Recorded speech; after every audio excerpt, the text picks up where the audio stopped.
Good morning and good evening, ladies and gentlemen. Welcome to APFECM online seminar on the topic of close to nature forest management in Yunnan Province of China. So happy to see such a diverse and esteemed gathering of scholars, researchers, and experts from around the world. And my name is Jolie from International Education College at Nanjing Forestry University, and I'm honored to be the host for today's event. Now, please allow me to introduce our esteemed speaker for today, Professor Zhang Jialong from College of Asia Pacific Forestry, Southwestern Forestry University. Dr. Zhang is Professor, Doctoral Supervisor, Visiting Scholar at McGill University, Young Top Talents of Yunnan Provincial High-Level Talent Training Supporting Program, and Head of Forest Management Discipline at Southwest Forestry University. His main research focuses on time series remote sensing-based modeling of forest biomass, carbon storage, carbon sink, and land use and cover change, and sustainable development of forests. He leads or participates in projects such as the National Nature Science Foundation of China, the National Forestry and Grassland Administration Public Welfare Program, Land Resource Service, Land Use Planning, Forest Tenure Reform, Forestry Resource Service, and Forestry Carbon Sequestration.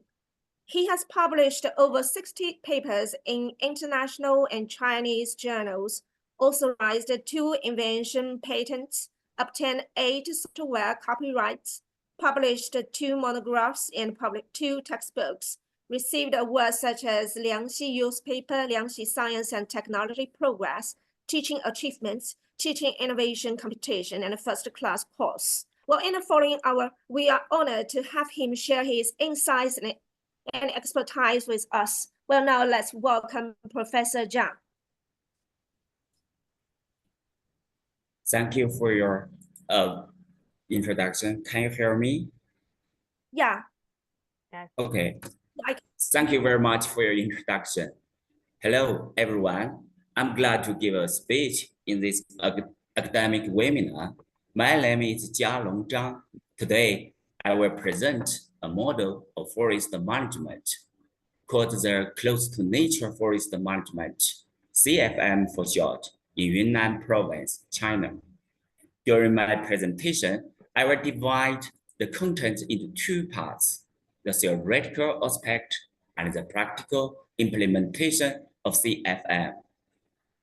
First of all, I would like to introduce the history of CFM theory in China.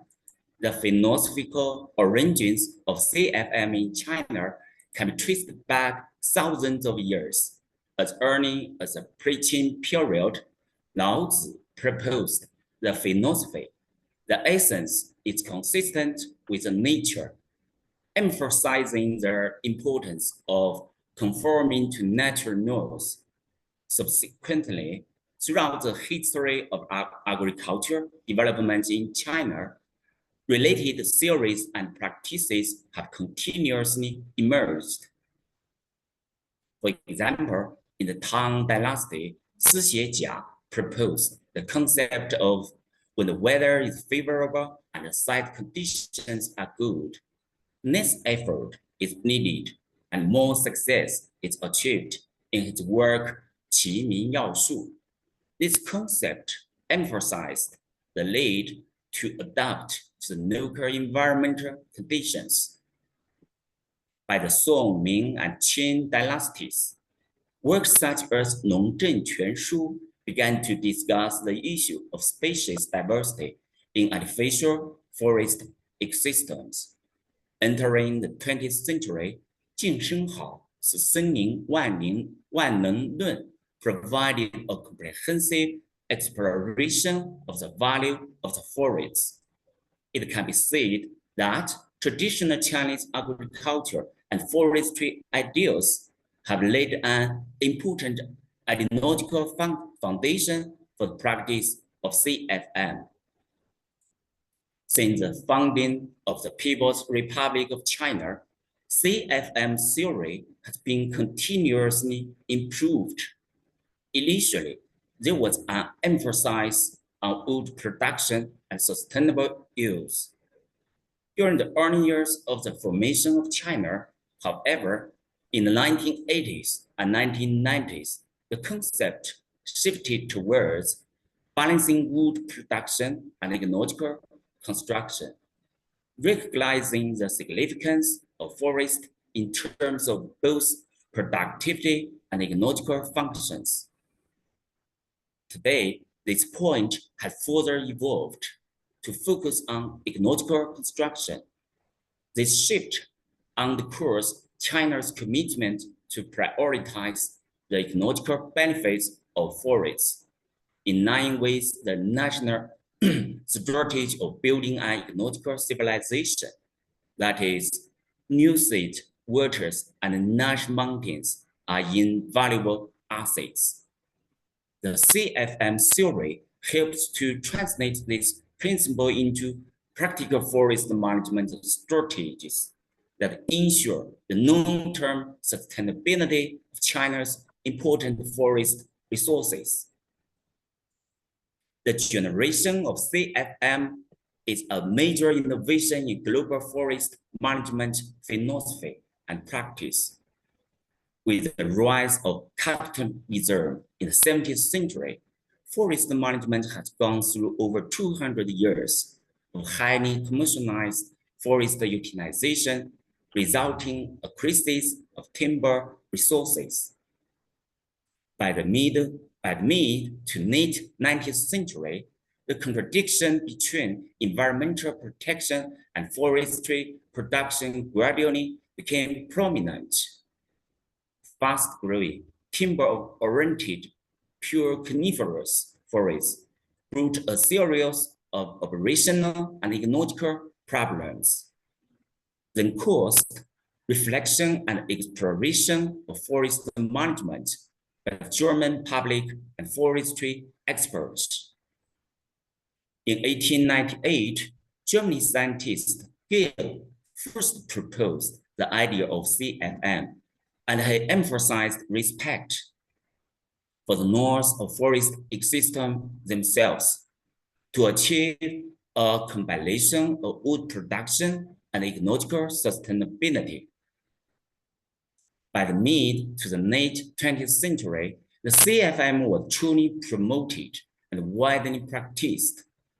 Especially in 1949, suitable tree selection, mixed forests, uneven aged forests, and selective logging were systematically proposed for the typical characteristics of CFM.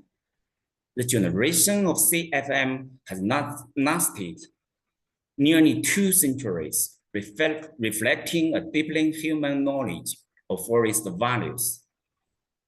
The theory of CFM is to restore and manage forests based on ecological principles and to maintain the innate characteristics of forest ecosystems and upholding the patterns, processes, and productivity of forested lands.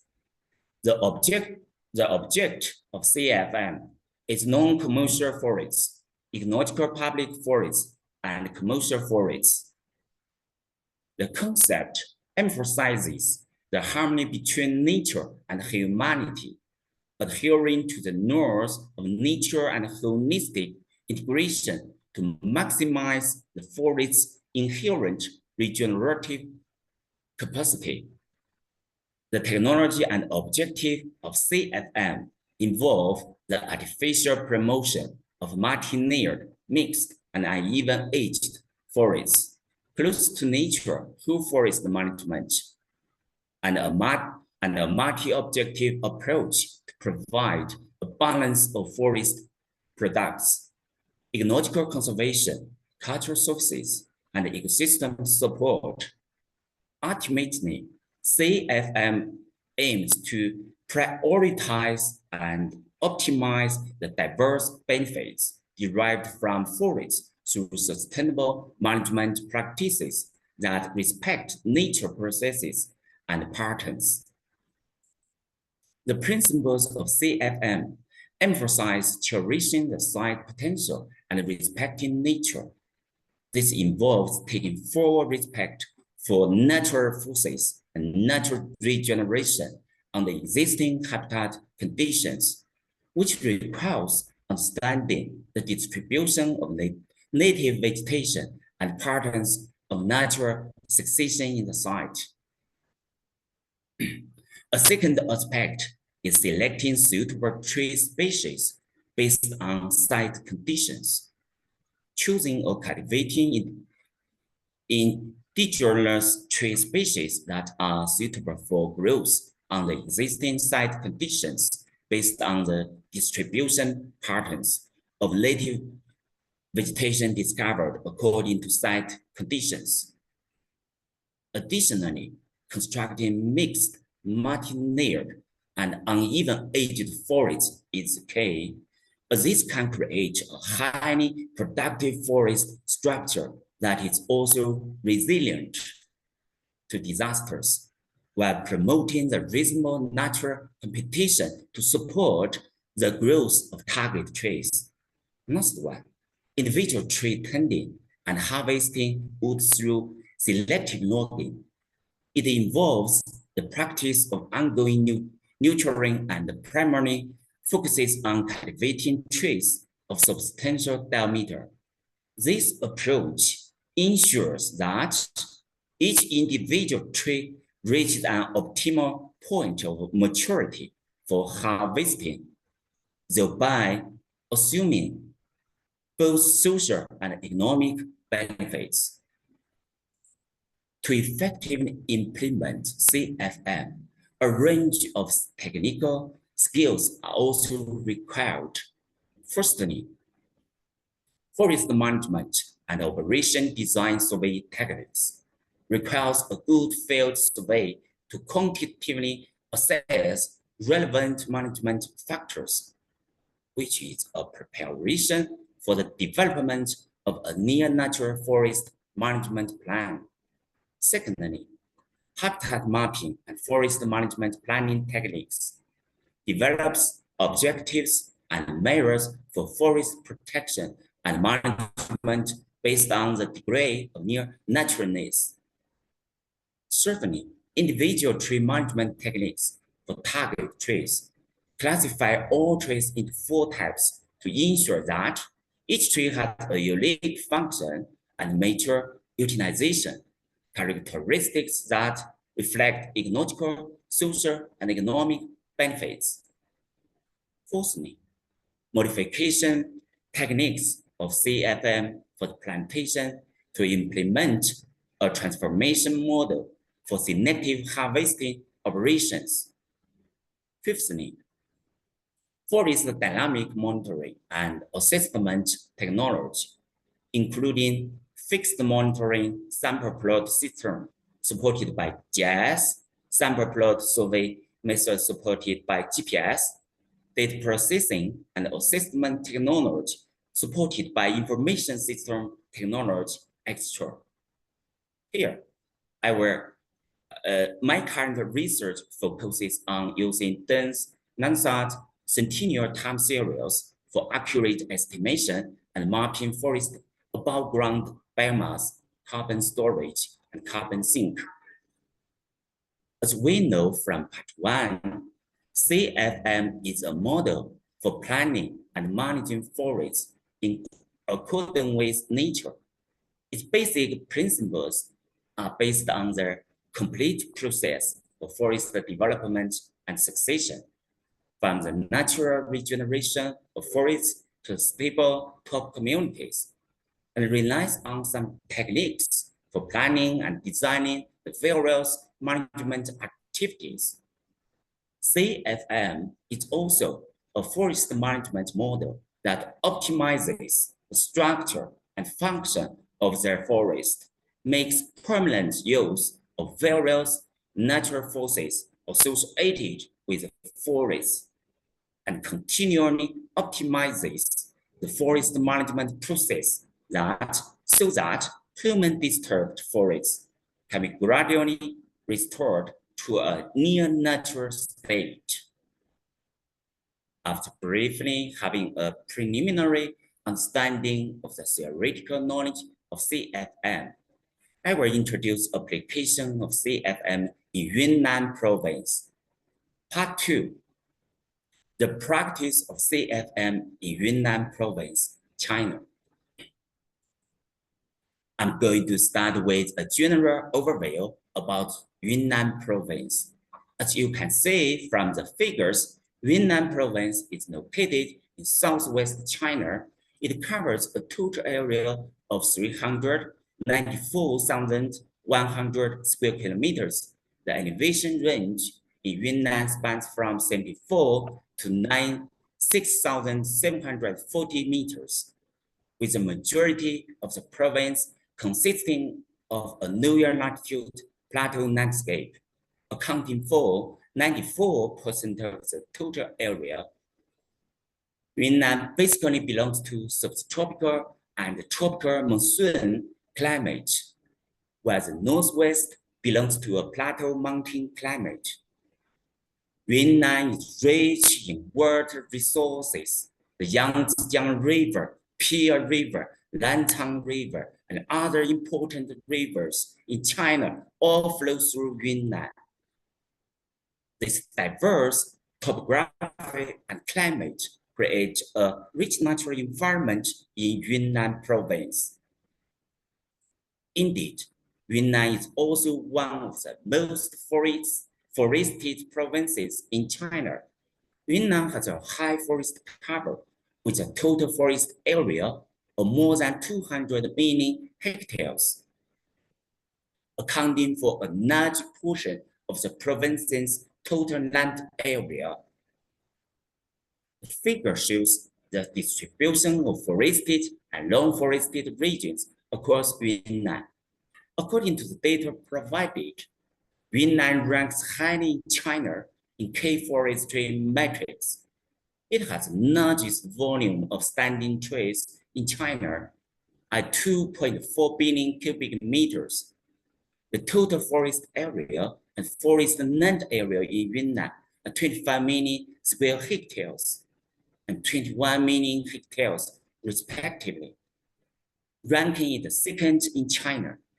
Furthermore, the total volume of Yunnan's natural forests is about 2.1 billion cubic meters, placing it third nationally. The forest coverage rate in the province is 55%, ranking it fourth in China. This demonstrates that Yunnan's abundance of diverse, well-stocked forest resources, which are a crucial part of Yunnan's natural environment and landscape. The area of state-owned forests is 5.26 million hectares, representing 24.88% of the total, while the area of collective forests is 1,590 million hectares, accounting for 75.12% of the total. The stock volume of state-owned forests is 8.3 billion cubic meters, comprising 38.73% of the total, while stock volume of collective forests is 13.14 billion cubic meters, making up 61.27% of the total. The area of artificial forests is 594.76 million hectares, accounting for 28.09% of the total. The stock volume of natural forests is 1.69 billion cubic meters, representing 78.94% of the total, while the stock volume of artificial forests is 0.451 billion cubic meters, comprising 21.06% of the total. A large gap with developed forestry countries, the average volume per unit area of the whole province is 103.8 cubic meters per hectare. This is only about 1/3 of that of developed forestry countries, such as Germany, 300 cubic meters per hectare. The significant regional differences in forest quantity within the province. The average volume per unit area of 9 cities are lower than national and provincial average levels. Yunnan's forests also have the following characteristics: a high proportion of young and middle-aged forests. Secondly, the simple composition of tree species in the plantation. Thirdly, the high proportion of natural secondary forests. Therefore, this also signifies the vast potential for improving forest quality through the implementation of forest management practices, especially by close to nature forest management. Now, let me show a typical case study on CFM. The location of the case study is a Wanzhangshan Forest Farm in Pu'er, Yunnan, China. The project is funded by APFNet, while the technology support is provided by the Yunnan Academy of Forestry and Grassland, as well as the Southwestern Forestry University.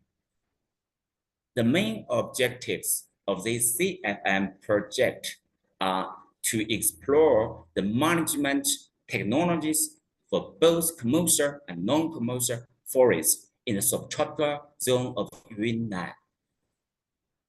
Based on a forest survey of the forest farm, the management and implementation plan have been formulated, especially the 2 CFM management models were explored. One for the target tree species of Simao pine for large diameter timber production, and the other for comprehensive management to improve the ecological functions in the Simao pine natural secondary forests. Now, we start with the Mode 1. Mode 1 focuses on target tree management of Simao pine plantations with young and middle-aged plantations, including 8-year-old young plantations and 14-year-old middle-aged plantations. Management objective is to achieve large diameter timber. The management measures is the close to nature forest management by target tree management. These are the 4 types of thinning set. Target tree management. Identify target trees, disturbance trees, ecological conservation trees, and other trees, while preserving the target trees and thinning the trees that affect the growth of the target trees. Traditional thinning, thinning the suppressed trees with weakly growing and smaller diameter under the forest canopy. Mechanical thinning, 1 tree is mechanically thinned every 4 trees in the stands. And control, no thinning, only weeding. The sample plots were set, and the size is 20 meters plus 20 meters. And at least 3 plots were investigated for each thinning and control. The tree height and dBH were measured every year. Then the stock volume was calculated. The figures present a comparison of 2 forest management approaches for Simao pine plantations aimed at producing large diameter timber, traditional thinning and target tree management. In the traditional thinning approach, The initial stand density is 1,500 trees per hectare, with a thinning in density of 30%. This results in 450 trees per hectare of thinning trees and 1,050 trees per hectare of reserved trees. In contrast, their target tree management approach has the same initial stand density of 1,500 trees per hectare, but with a more targeted approach. It identifies 90 trees per hectare as the number of target trees. 90 times 5 equals 450 trees per hectare as the number of thinning trees, and the remaining 1,050 trees per hectare as the number of reserved trees. The key difference is that in the target tree management, 5 trees are cut around the target trees.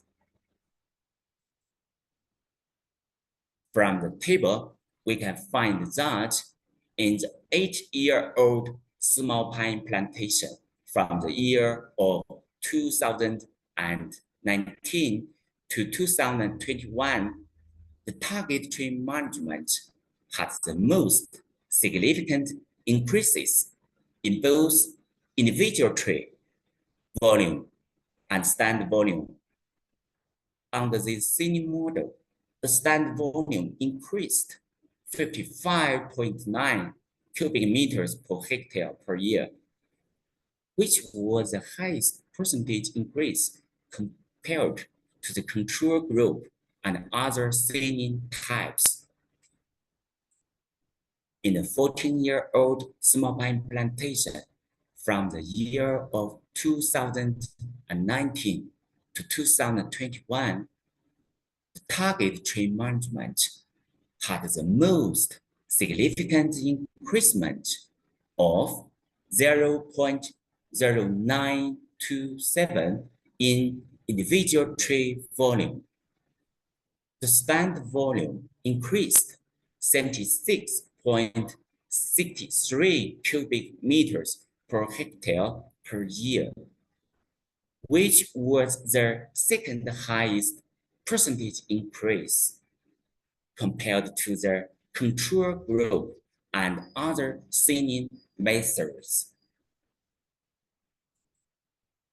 All thinning methods provide better conditions for improving the growth of the reserved trees, but compared with general thinning, provides conditions for all retained trees, regardless of primary or secondary importance. With high investment, the target tree management has following advantages. Firstly, it provides superior conditions for few advantageous trees, precise investment, and shortens the cultivation time. Secondly, it revolves around the cultivation of large diameter timber by selective cutting of interfering trees, pruning trees, etc. Certainly, it has a lower cost and higher efficiency compared to other thinning methods.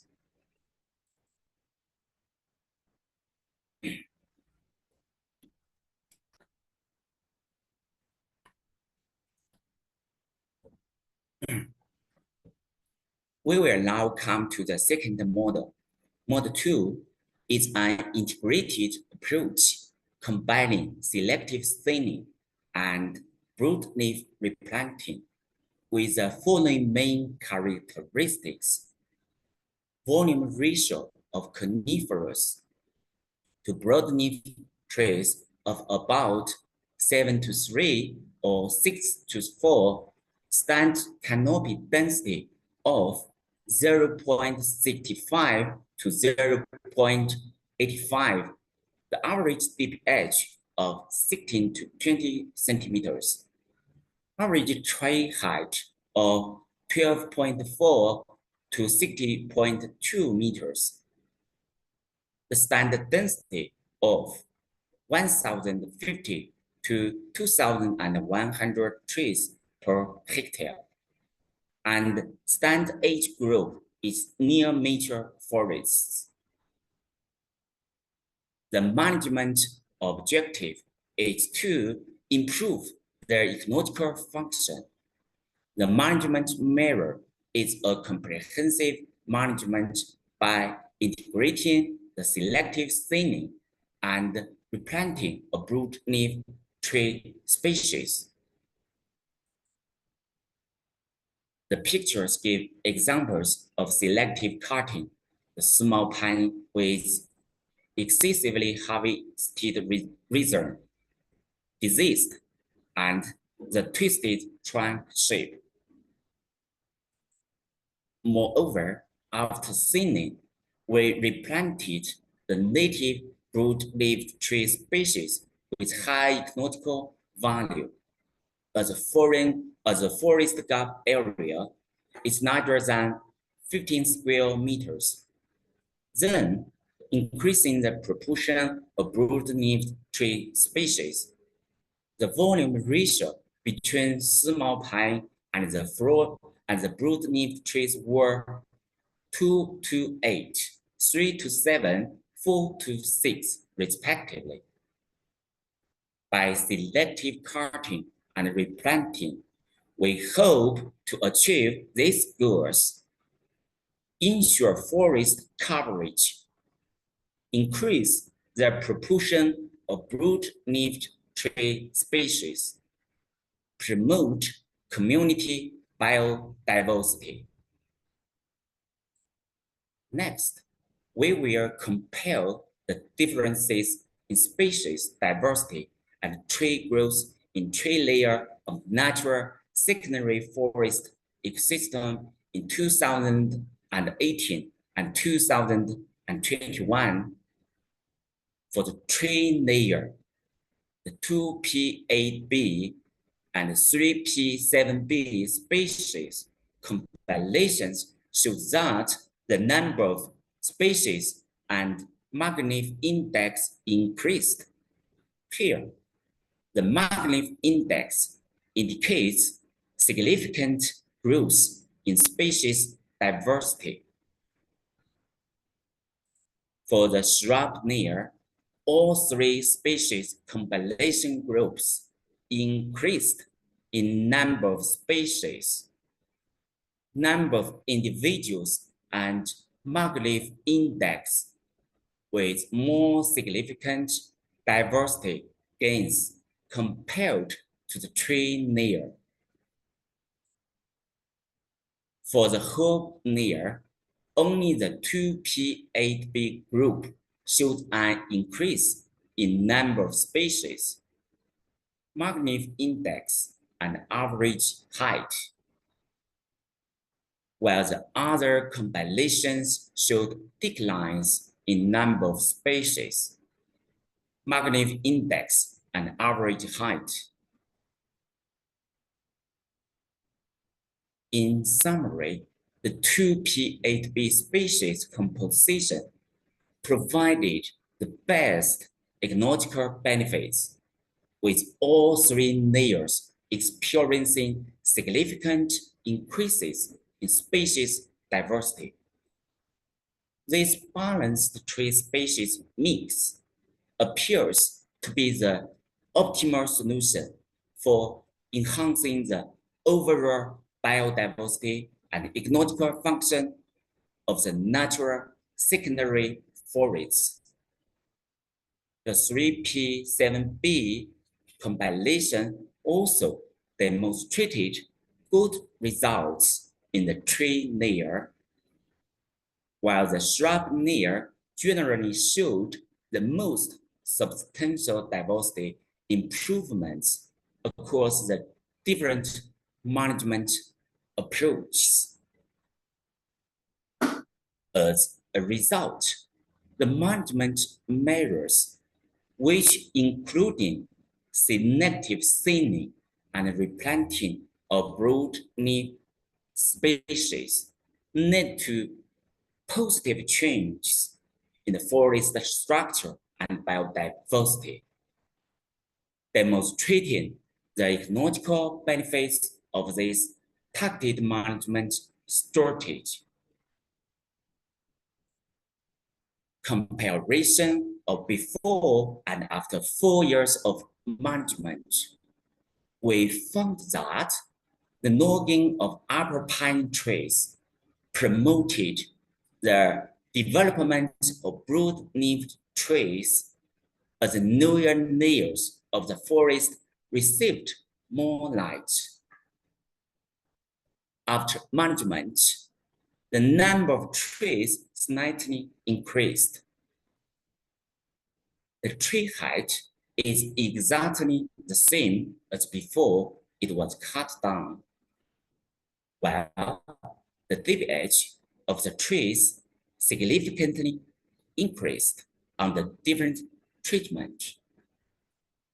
Most importantly, the biodiversity under the forest increased, indicating the effectiveness of the comprehensive management measures in enhancing the ecological functions of small pine natural secondary forests.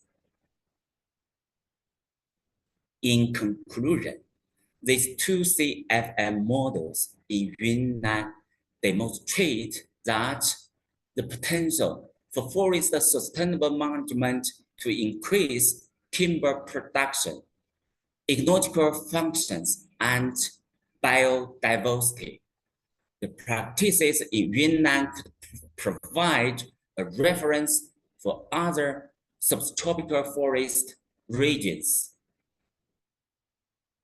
In the coming years, our team will look at accurate improvement of forest quality by integrating remote sensing, big data, and artificial intelligence. That's all on my presentation. I'm happy to take any questions you may have, or you can contact me via my email or WeChat after the webinar. Thank you.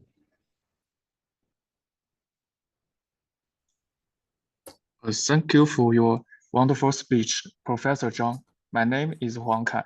I would like to ask you a few questions about this report.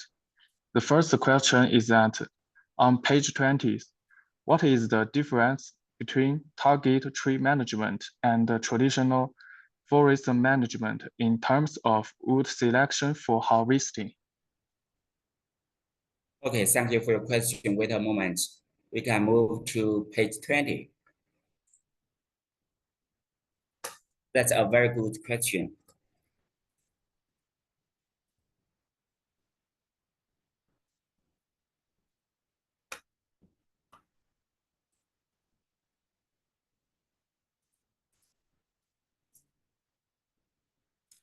Thank you. From the PowerPoint, we have two different methods, traditional thinning and target tree management. From the notes, you can find that generally cutting 5 trees around the target tree that affect its growth. So you said the wood selection for harvesting.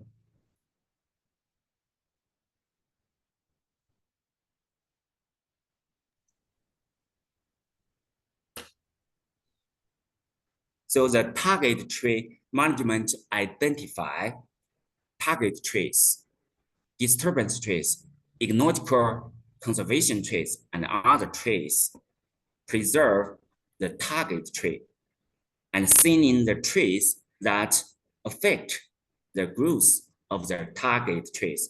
But the traditional forest management thinning the substrate trees with weakly growing and smaller diameter under the forest canopy.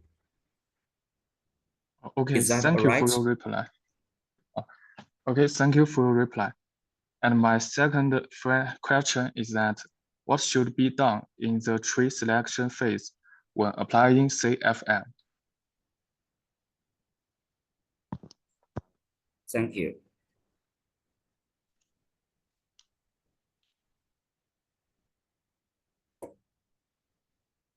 Pardon? Could you please say it again? What should be done in the tree selection phase when applying CFM?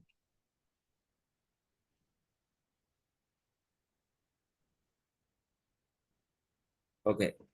The tree selection when applying CFM.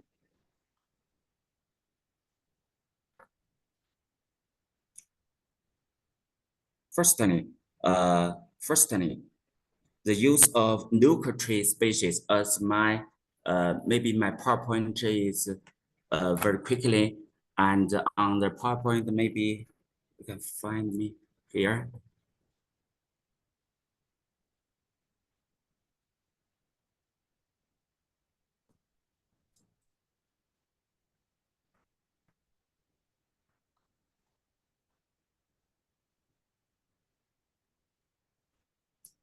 Okay, the second point, we may choose or cultivating indigenous tree species, the first thing. And secondly, selecting of tree species that can be adapted to local growing habitats. Oh, okay, Thank you. that's all. Thank you to your answer.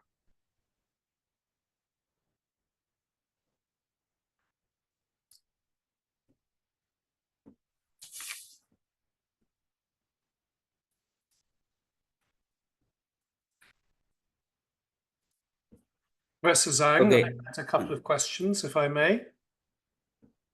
Of course. I found your presentation extremely interesting.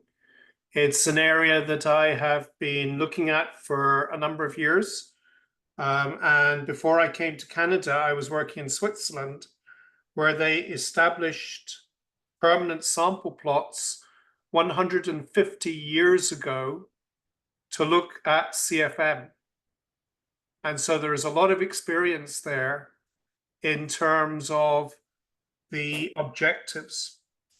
And so I had a question, well, I have many questions, but my first major question is that you said that you were aiming for large diameter timber.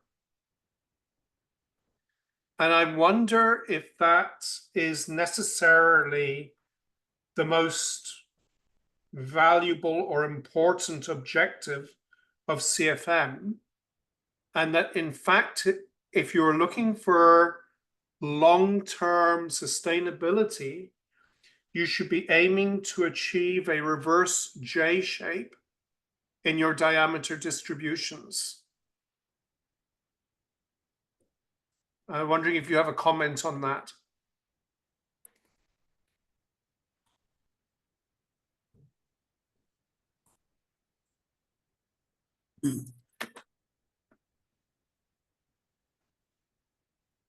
Sorry, would you want me to comment? Yeah, I know comment this? you talked about you're aiming to achieve large diameter timber, but you didn't talk about the remaining distribution of the trees, because if you have large diameter timber and then you remove those, then you don't have any large diameter timber in the future. So you need to make sure that you have trees that are growing to replace the ones that you harvest that are large diameter, unless your objective is simply to leave them, but eventually they'll die and they need to be replaced anyway. Yes, you're right. Because it's a big project and conducted on about 5 or 8 years, and because from the table we can find a lot of good effect, but for the remaining, but there may be some difficulties. The nature is very different, especially in Yunnan Province. It's very difficult to improve their maybe maybe you said you are from Switzerland or moved to Canada. Maybe the Canada and China is very different. Yeah. And very different. And Pu'er is extremely different from anywhere that I've worked in, although I do know the forests that you are working in. Yeah.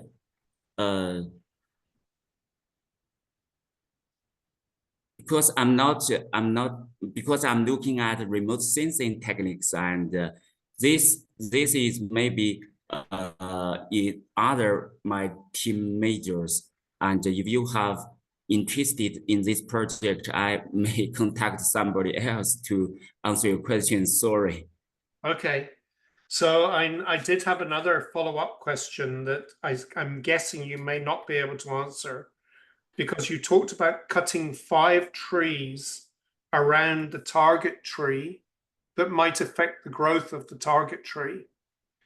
And normally when we are dealing with ecological forestry and we want to improve the growth of the target tree, we don't say 5, we say whatever trees are affecting the target tree. And it might be only 1, it might be 10. So is the 5 trees a hard limit, where you say, no, generally cutting 5 trees around the target tree that affect its growth? Could it be more or less, or are you always doing 5? Here, you can see from we mean from the traditional thinning, it may be randomly cut, but for the target tree management, we cut around the target trees. So the number is the same, but the cutting trees is different. The difference is only this is randomly cut and cut the weak trees, but here we will cut around the target trees. So make sure the target tree will grow healthily and have very optimal effect. Okay, thank you. I'm not sure if you catch your meaning. Yeah, I think I understand where you're coming from. It seems to be, it's a really interesting situation that you have described. And to me, it is German-Swiss forestry meeting Chinese forestry, and they're trying to integrate somewhere in the middle.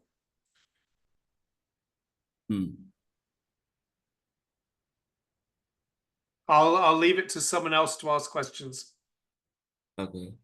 Do you have any more questions? Well, I did, but I think other people should have the opportunity to ask questions. You can email me or have more discussions. Thank you very much. I really appreciate your questions. No, I was fascinated by your presentation. I thought it was really interesting, and it's partly because I know Wanzhangshan Forest Farm in Pu'er. I've been there, so I understand. Oh, really?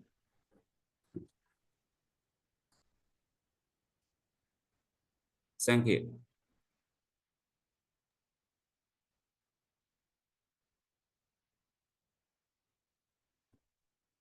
May I ask I can't hear your voice. Yeah. Okay, so I have a question for Professor Zhang. First, I thank you for your nice presentation. So I want to continue with like the the point John mentioned. Like when I study in my university, so we learn also this close to nature forest management. I think I remember it's like start from Germany. So I want to ask what's difference between this like close to nature forest management in Germany or in Switzerland compared with in China?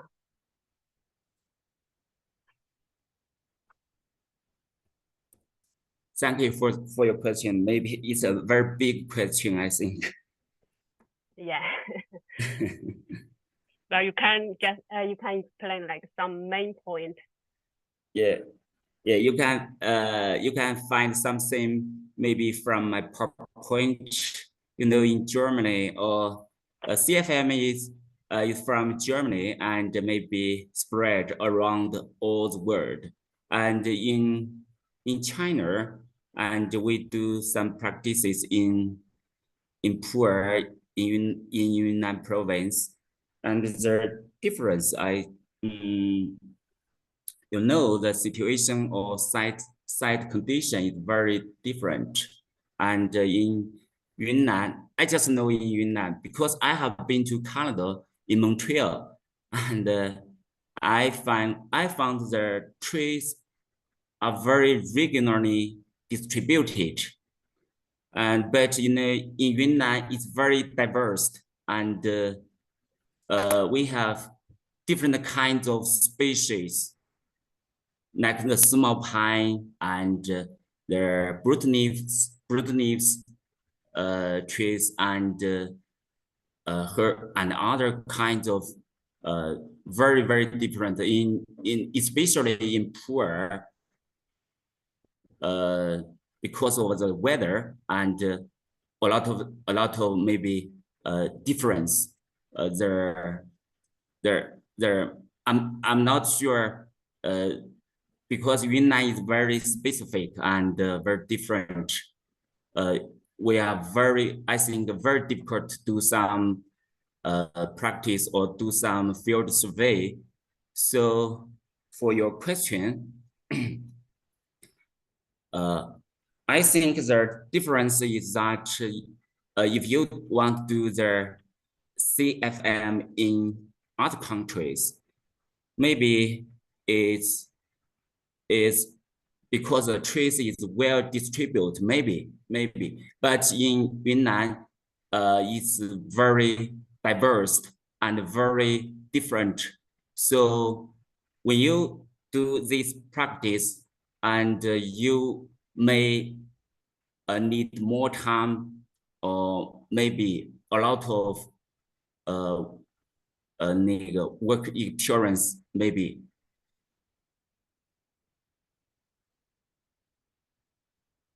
Okay. Yeah. Thank you. Thank you for your answer. Yeah.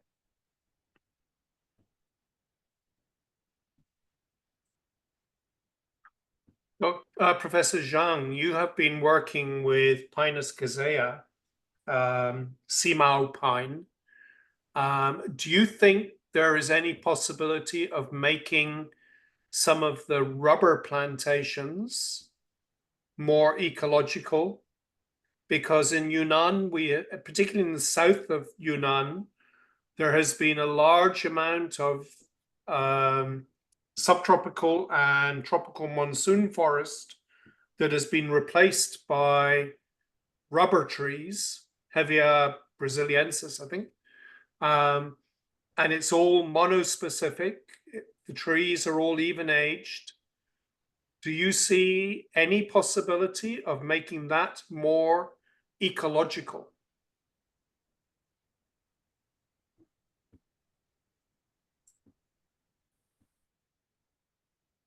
Sorry, do you mean can we make a rubber plantation in Yunnan, in Pu'er? Well, not in Pu'er. No, I was saying you are working on making the pine plantations more close to nature. and it seems that what you're doing is working. What about rubber trees? Could you do the same for them?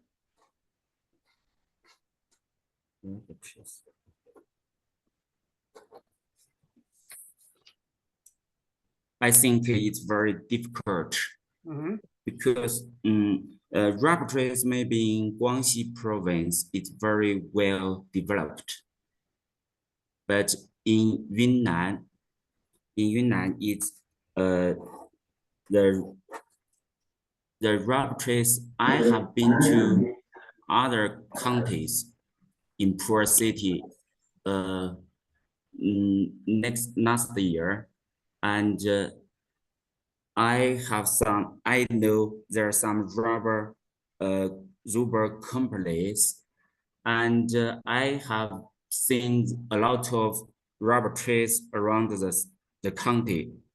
But talking about the CFM, because the rubber trees is very restricted, limited, or banned in Yunnan Province because of the policy.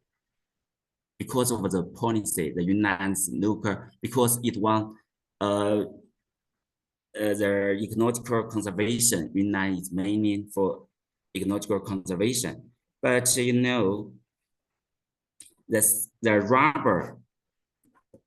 the rubber trees is different from the small pine. It will need a lot of water, but the water will, if you planted a lot of rubber trees, and the water will be limited, or then we can't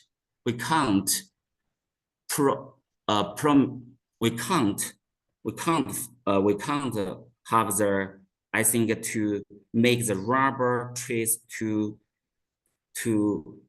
satisfy the CFM quantity or standard.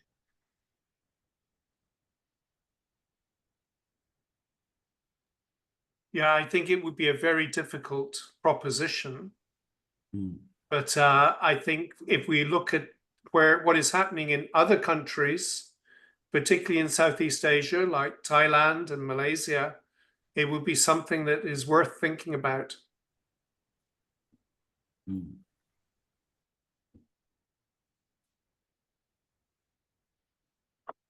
Oh, thank you. But limited by the policy, I think. Yes.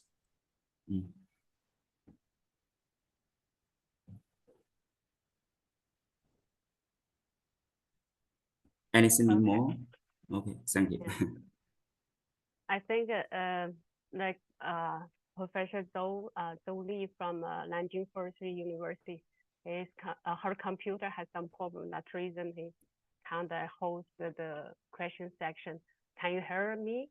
I got Professor Zhou.